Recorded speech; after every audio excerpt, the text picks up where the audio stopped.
In this section, I will describe the role of each component of a standard transfer buffer. Like many other buffers and recipes in the lab, each component plays a critical role. For traditional wet tank transfer, the most common transfer buffer is Towbin buffer, which contains 20% methanol, 192 millimolar glycine, and 25 millimolar Tris-HCl at pH 8.3. Methanol is added to the transfer buffer to reduce swelling of the gel, which can lead to blurry bands. At the same time, large molecular weight proteins can have difficulty transferring out of the gel.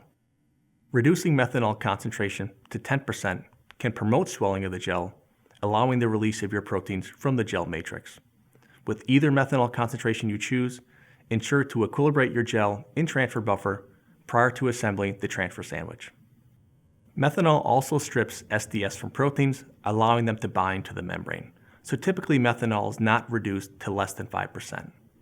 For large, difficult to transfer proteins, it can be helpful to add 0.05% SDS to the transfer buffer to reduce the precipitation of those proteins, allowing better transfer from gel to membrane.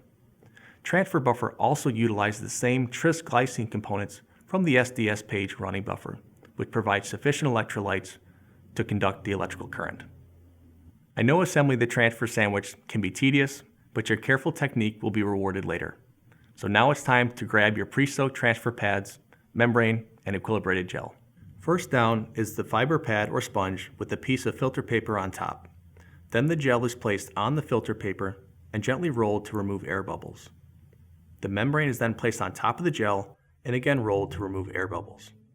Removing air bubbles ensures direct contact between gel and membrane and allows for even current flow, ultimately allowing for complete transfer. The stack is finished with an addition of a second piece of filter paper and a second pad or sponge. One last rolling is recommended to eliminate remaining air bubbles. Once the transfer sandwich has been assembled, it is placed in the chamber with the gel facing the negatively charged cathode and the membrane facing the positively charged anode. Once the current is applied, negatively charged proteins will migrate from the cathode to the anode. Similar to SDS page, we must choose the appropriate amount of electrical current and voltage to apply to the transfer sandwich. For traditional wet tank transfer, most researchers opt for constant current. This is in contrast to the constant voltage that we use while running the gel. Since resistance will decrease as temperature increases, voltage will also decrease. With the use of appropriate cooling, the resistance, current, and voltage will essentially remain constant. If you opt for constant voltage, any decreases in resistance due to heating will cause a compensatory increase in current. Increasing current can cause overtransfer where your proteins transfer through the membrane and into your transfer buffer. This can occur if proper cooling is not utilized. The transfer step is one of several make or break points in the Western blotting protocol.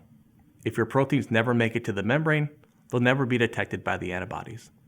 In the next lesson, my colleague Carol will describe how we can optimize these conditions depending on the requirements of your Western blot.